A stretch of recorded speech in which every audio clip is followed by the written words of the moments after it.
Olá, sejam bem-vindas e bem-vindos ao programa Mulheres à Frente, uma iniciativa da Frente Parlamentar da Mulher da Câmara com a TV Câmara Natal. E hoje debateremos o tema Violência Política de Gênero.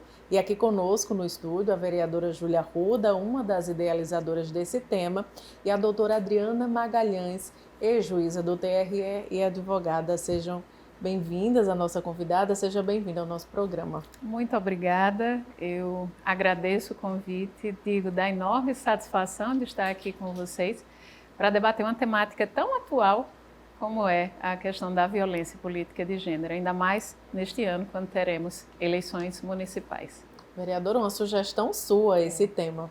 Por que a senhora idealizou esse assunto para ser debatido aqui no programa Mulheres à Frente? Primeiramente, cumprimentar a Mara, a doutora Adriana. É uma satisfação tê-la aqui.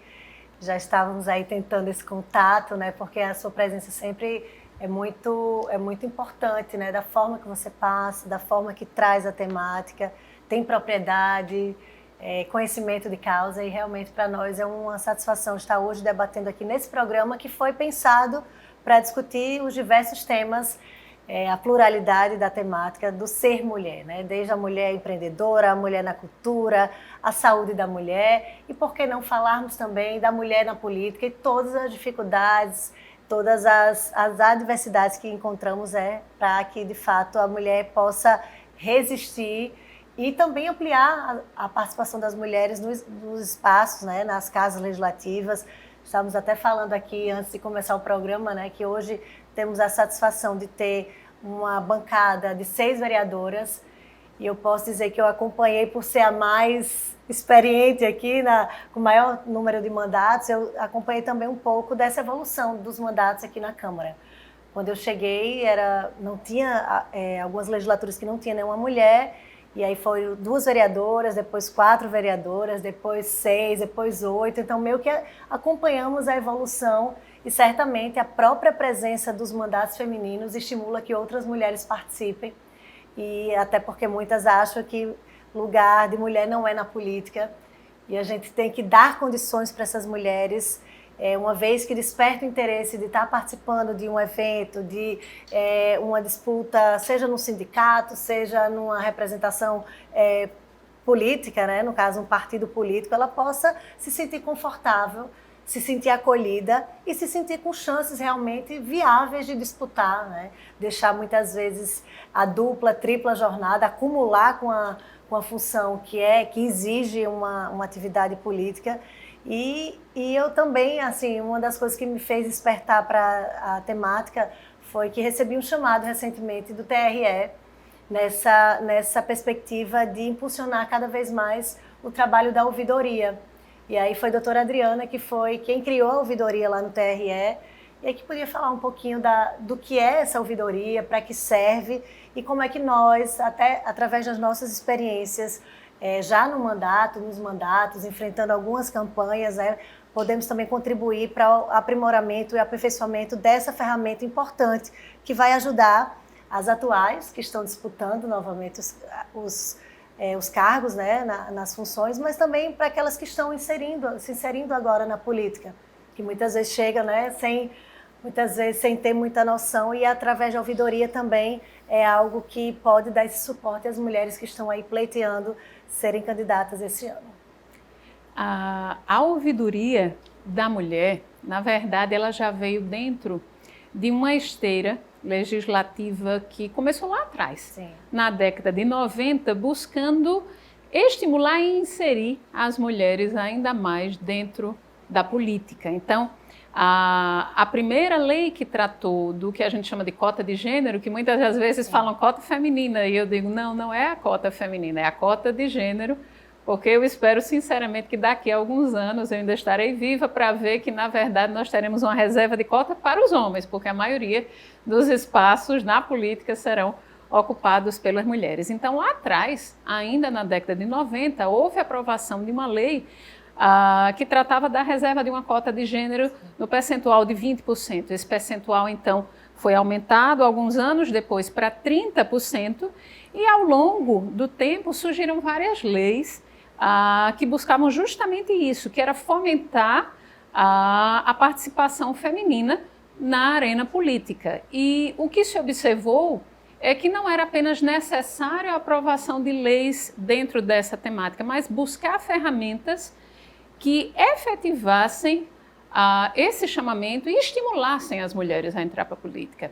E na última mini-reforma eleitoral que tratou sobre essa questão, como nós comentávamos há pouco, houve mais um estímulo que foi apresentado aos partidos, que é lançar mais candidaturas que redundem em mais votos para as mulheres, representará então maior recebimento de verbas públicas, que são aquelas que financiam as campanhas. Então, maior recebimento do Fundo Especial de Financiamento de Campanha e maior recebimento do Fundo Partidário. Então, os partidos hoje, eles têm um dever e uma obrigação muito maior. Não é simplesmente tentar filiar mulheres, cooptar mulheres para que elas disputem esses espaços, mas dar ferramentas, dar condições para que elas efetivamente tenham acesso a uma disputa em igualdade de condições e que possam eventualmente vir a ser eleitas, justamente porque o sufrágio que seja destinado a uma candidatura feminina redundará, então,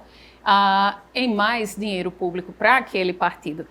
Dentro desse, como é que eu poderia dizer, desse caldo, dentro dessa esteira, foi que surgiram as ouvidorias das mulheres. Começou com o CNJ lá atrás, em 2020, que numa iniciativa pioneira, decidiu criar um ambiente para que pudesse acolher as demandas dessas mulheres, não só as mulheres detentoras de mandatos eletivos, mas as candidatas, aquelas que de alguma maneira participavam na política, então as jornalistas que cobriam as manifestações, as convenções políticas, a advogada, todas aquelas mulheres que de alguma forma elas se inteiravam e eram demandadas dentro também do universo político, obviamente, as mulheres detentoras, as políticas, mas também aquelas que almejavam os cargos, porque se de uma maneira a gente buscou trazer as mulheres para esse universo, por outro lado, houve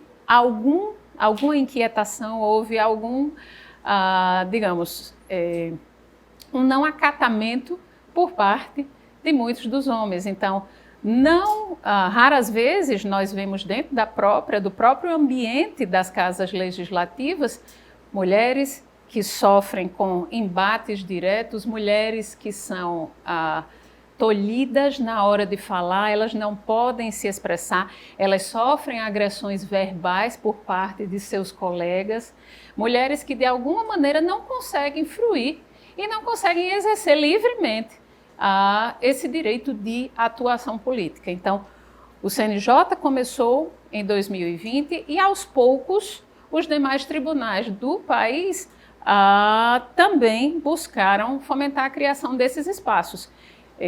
No Tribunal Regional Eleitoral do Rio Grande do Norte, foi criado ano passado, a resolução foi publicada muito emblematicamente no dia 8 de março, no Dia Internacional da Mulher, e foi uma iniciativa da ouvidoria. Na época, eu era ouvidora geral eleitoral e busquei, então, os elementos que fossem necessários para que a gente criasse dentro do TRE uma estrutura de ouvidoria inteiramente feminina. E o objetivo dessa ouvidoria é acolher justamente as demandas de violência política de gênero.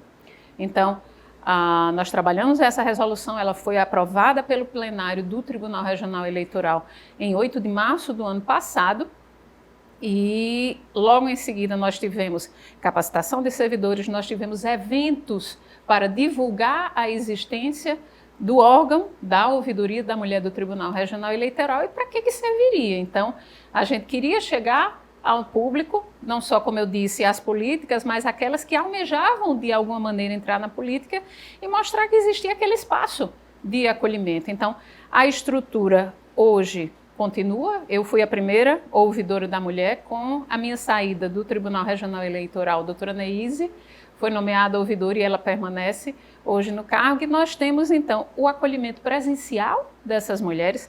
Nós temos a possibilidade de envio de denúncias anônimas pelo portal, pelo e-mail falamulher@trrn.jus.br, pelo WhatsApp pelo telefone. Então, nós tentamos de todas as maneiras capilarizar o máximo que foi possível para que a gente pudesse atingir o maior número, a maior gama de mulheres possível. E é importante lembrar que é uma estrutura que não está adstrita à capital. Então, a gente criou todos esses meios de contato porque a gente quer chegar aos lugares mais distantes, aos lugares mais longínquos do estado. Então, aquela candidata lá em Pau dos Ferros, aquela candidata lá em Alexandria, que sofreu violência política de gênero por algum meio, sofrer qualquer tipo de agressão por ser candidata, por ser mulher política, por estar trabalhando ali dentro da política, e ela teve tolhido o seu direito de manifestação, ela foi agredida, muitas vezes até fisicamente e verbalmente. A Ouvidoria da Mulher do TRE acolhe todas essas demandas.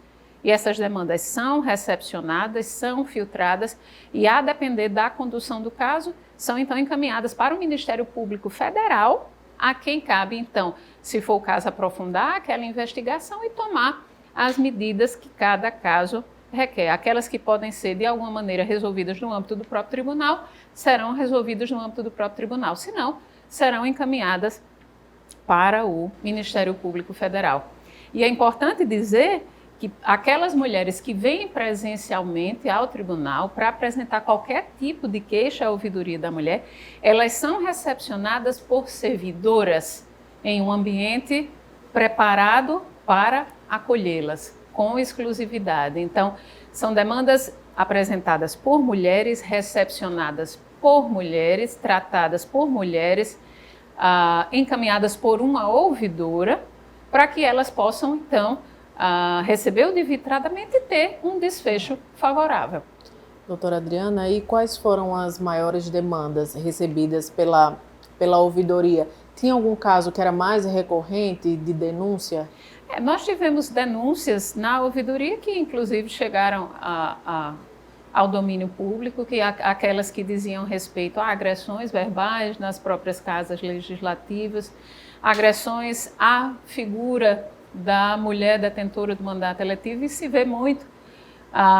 E isso o que eu digo não é meramente uma opinião pessoal, é algo que é constatado por todos, que quando existe qualquer tipo de deficiência numa atuação de um político, de uma atuação masculina, é porque, na verdade, ele ali não estava no momento bom, porque aquilo precisa ser mais aprofundado. Então, por mais que se fale algo que seja um despautério, se precisa olhar. Agora, se uma mulher se manifesta de forma mais contundente, é porque ela é histérica.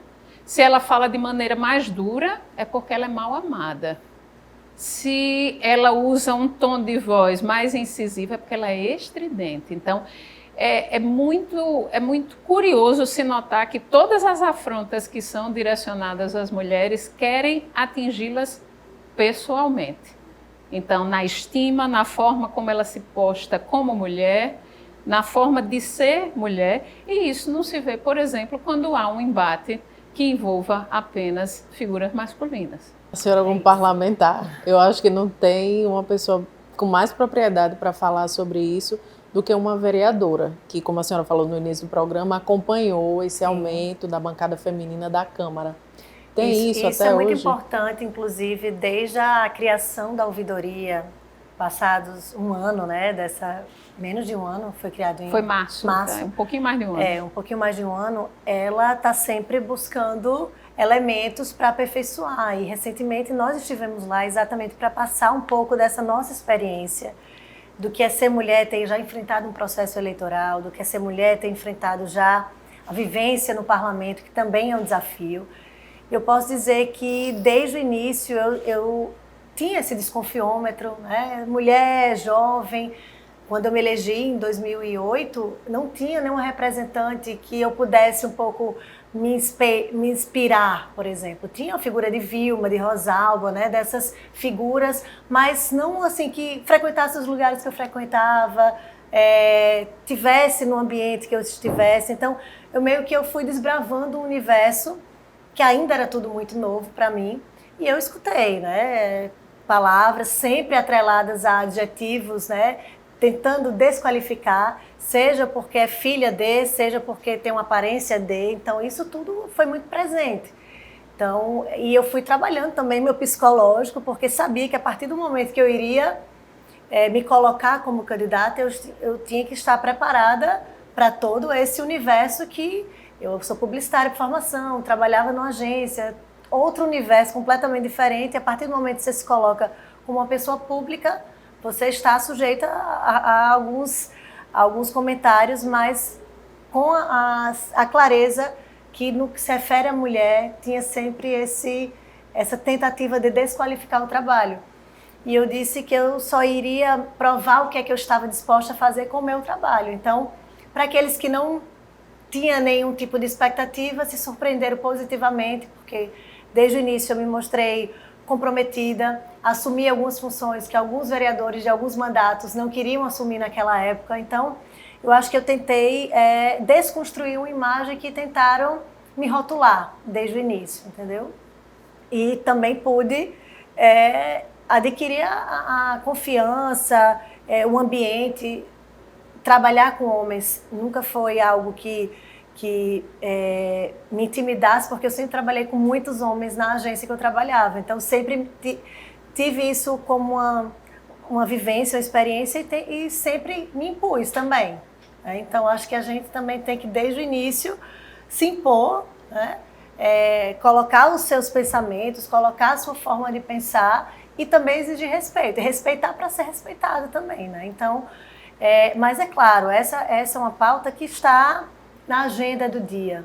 Essa semana teve aqui, a Câmara foi palco aí também de alguns bate-bocas, né, de alguns vereadores. Então, de fato, sempre com o mesmo intuito, de desqualificar a imagem de uma parlamentar nessa tentativa de atrelar a adjetivos pejorativos, que coisa que você não vê se referindo a um parlamentar, por exemplo, né? Então, de fato, é algo que é presente, não podemos naturalizar. Então, para isso que existem os canais de denúncia, existem as ouvidorias, existe uma frente parlamentar, existe as redes sociais, né, que também é um universo que pode ser que haja essa solidariedade, mas também é um universo também que existe muito, é objeto de muitas críticas e porque as pessoas também se utilizam de um perfil fake, por exemplo, para acabar com a reputação de outra pessoa, né? Então, eu queria também até uma curiosidade, doutora Adriana, se a ouvidoria também atende a esses crimes virtuais,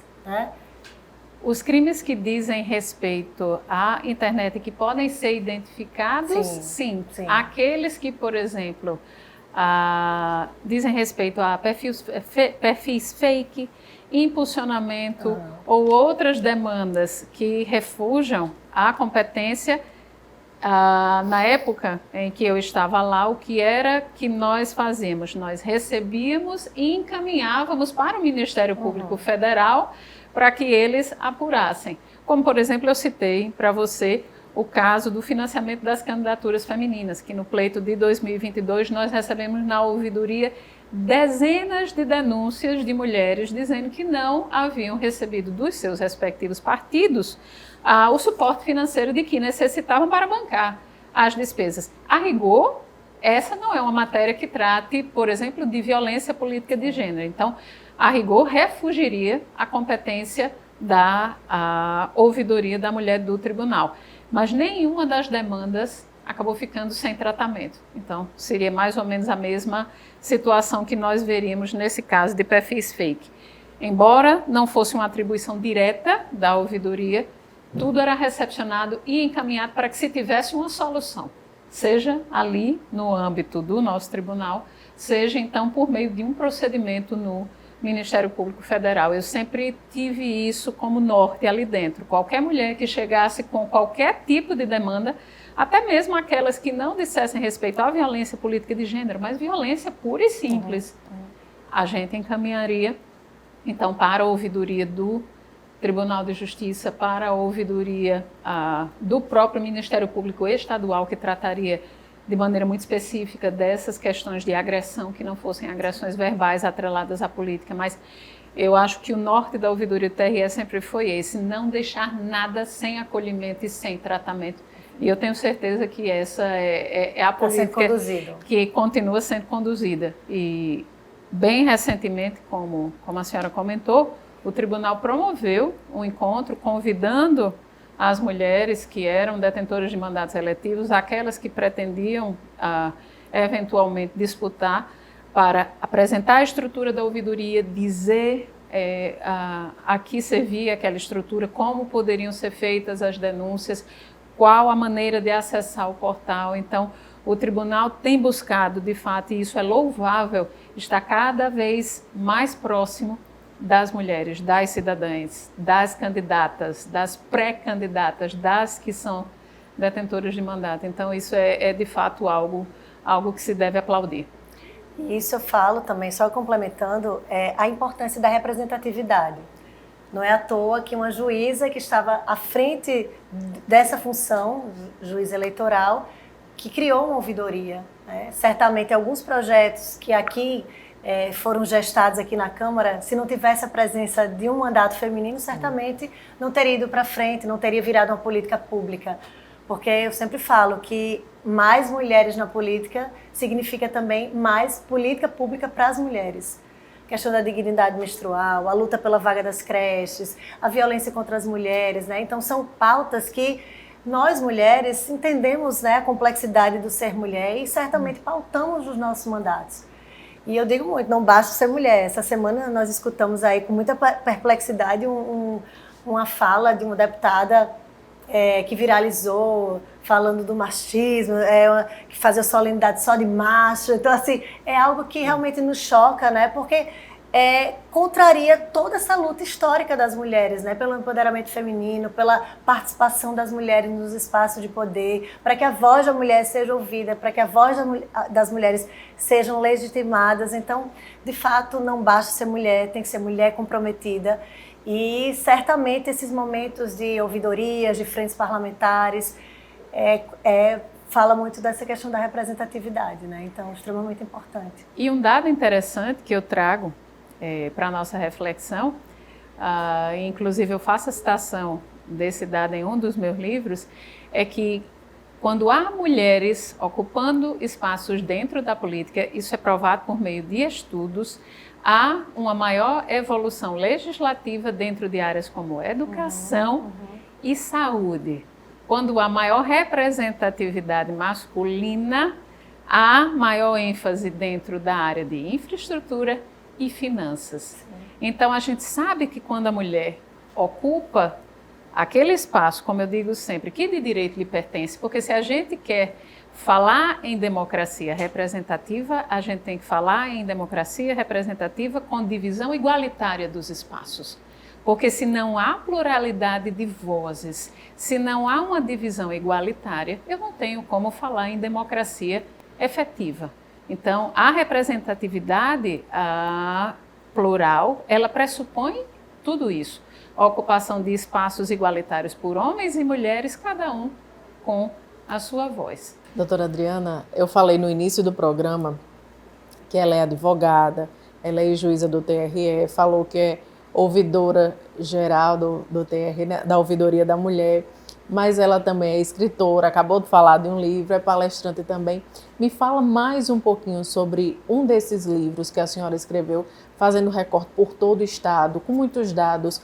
Como é que foi essa pesquisa e quais os dados que mais lhe chamam a atenção nesse livro? Eu já tive a oportunidade de lançar 3 livros e 2 deles dentro da temática das mulheres.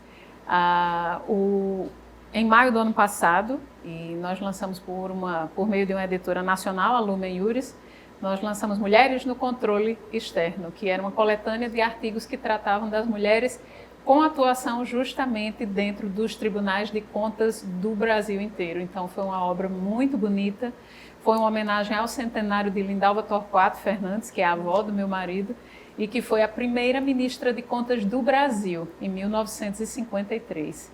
E logo depois, em junho, lá no TRE, eu lancei As Mulheres e os Espaços de Poder no Rio Grande do Norte, que foi fruto de 5 anos de uma extensa pesquisa E, obviamente, nesse ponto a pandemia me ajudou bastante, porque como estávamos todos dentro de casa, eu pude, então, no ano de 2020, me dedicar com muito afinco a essa pesquisa. E eu faço, então, uma retomada de todos os 3 poderes do Estado, o legislativo, o executivo e o judiciário. E eu faço, então, um mapeamento da ocupação de espaços de poder por mulheres nessas 3 esferas. E quanto ao legislativo de maneira bastante específica, eu trago todas as prefeitas, vice-prefeitas e vereadoras dos 167 municípios, desde a emancipação de cada município até o último pleito municipal, que foi 2020. Então, eu trago também a trajetória de todas as deputadas estaduais, federais, as nossas senadoras, todas as governadoras de estado, e para nossa alegria e para o nosso orgulho, o Rio Grande do Norte é o único estado da federação que já teve 3 mulheres no comando do Poder Executivo. Nenhum outro estado do Brasil já foi governado por mulheres em 3 oportunidades. Aliás, o protagonismo do Rio Grande do Norte, óbvio, eu trago isso de maneira muito detalhada no livro, mas já é sabido, consabido e celebrado por todos. Daqui desse chão saiu a primeira vereadora do Brasil, a primeira deputada estadual do Brasil também, Maria do Céu Fernandes. Nós tivemos a primeira prefeita da América Latina, que foi a Alzira Soriano. Então, Alzira, além de ter sido a primeira prefeita da América Latina, poucas pessoas sabem da trajetória, mas ela saiu da vida pública para cuidar das filhas, depois do falecimento do marido, e quando as filhas já estavam todas encaminhadas, ela voltou, então, para a arena política e exerceu a vereança no município dela, inclusive tendo sido presidente da Câmara de Vereadores do município de Jardim de Angicos, e ela foi eleita e reeleita durante 4 oportunidades. Então, Alzira encerrou a sua carreira política como vereadora. Então, a gente traz a trajetória de todas essas mulheres, estão estampadas no livro por ano de eleição, por qual partido ela disputou, quantos sufrágios, quantos mandatos. Por isso é uma obra muito grande. Então, é um livro de quase 600 páginas, é bem grande, mas para mim é motivo de grande orgulho, porque tem sido referência dentro da academia. Várias universidades do Brasil entraram em contato em busca da obra, e várias pessoas me dizendo sempre a mesma coisa: é o único livro que compila a história do poder feminino no estado do Rio Grande do Norte em um único volume. Não existe nenhum outro livro que traga os dados de judiciário, executivo e legislativo dentro de uma obra só. Então, e muito brevemente eu terei novo trabalho, que vai ser atualizar esse livro com as próximas eleições municipais, porque eu vou ter que correr atrás dos 167 municípios mais uma vez, as 167 câmaras de vereadores do Rio Grande do Norte e as prefeituras municipais. Então, eu tenho grande esperança e grande entusiasmo para que nós tenhamos neste ano uma eleição recorde de mulheres em todos os municípios. Aqui em Natal também eu comentava com a vereadora Júlia, quem sabe nesse ano nós teremos então a maior bancada feminina da história da Câmara Municipal de Natal. Então, assim, é um livro muito completo, principalmente para quem estuda a temática, para quem escreve sobre isso. Na Universidade Federal do Rio Grande do Norte, nós temos no Departamento de Ciências Sociais pessoas que estão se dedicando a doutorado dentro dessa área, pesquisar a questão do protagonismo feminino do Rio Grande do Norte. Então, tem professores catedráticos se dedicando a essa temática, que para mim assim, é motivo de muita alegria. E a minha motivação pessoal em relação a esse livro, óbvio, além de fazer memória e de registrar algo tão importante dentro da história do nosso estado, é levar essa informação adiante para que ela sirva principalmente para estimular outras meninas. Eu sempre digo, eu quero que as meninas do estado conheçam a história das mulheres que vieram antes delas e que elas, por meio do conhecimento dessa história, elas possam ser estimuladas a ir atrás, a pesquisar, quem sabe até mesmo se interessar pela política.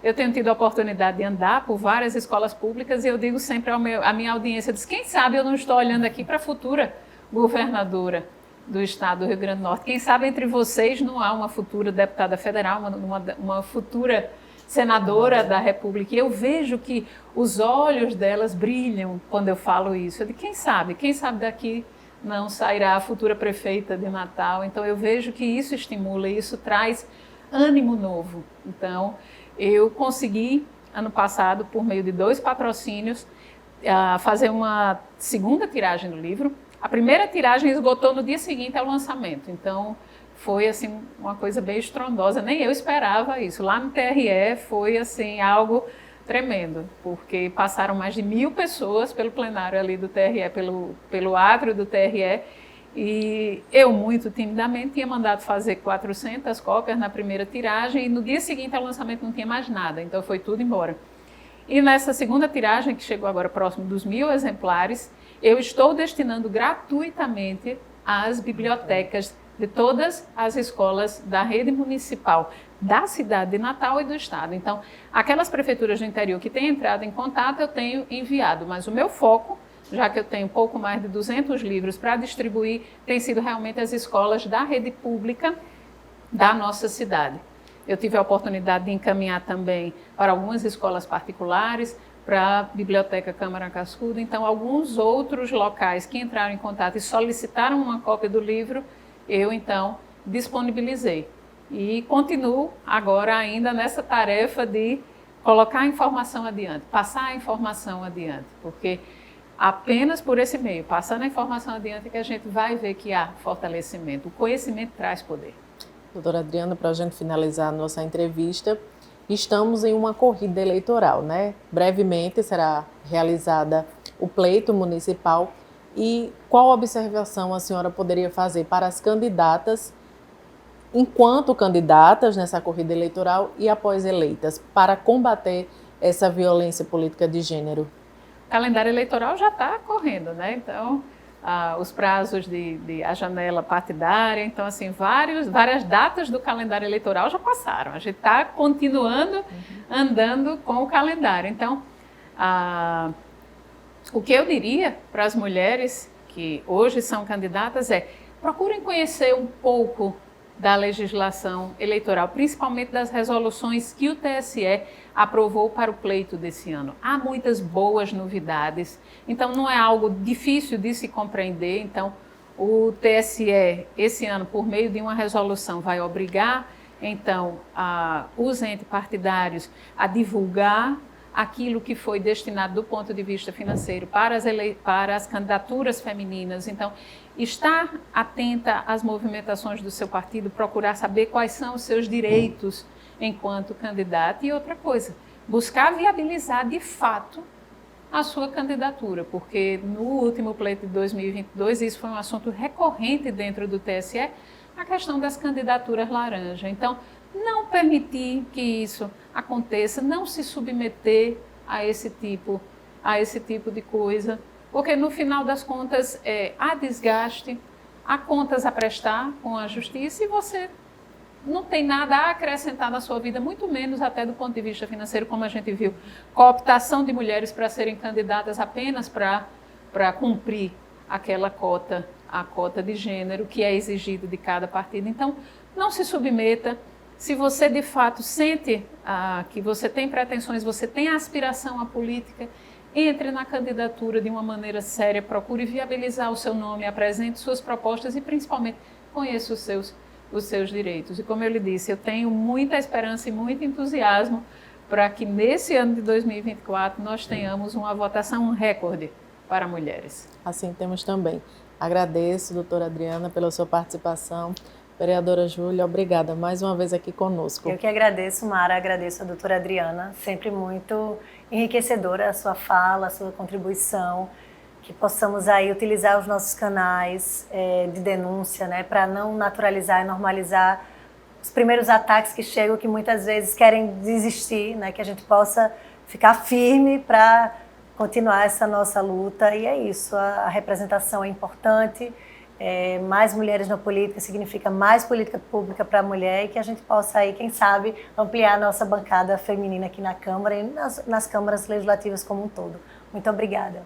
Eu que agradeço. Obrigada. Sou eu quem agradece também a oportunidade, me coloco à disposição para sempre que vocês precisarem estar aqui, batendo um papo, conversando, esclarecendo. É sempre muito importante ter esses espaços de fala e também de escuta para todas nós. Muito obrigada, Mara.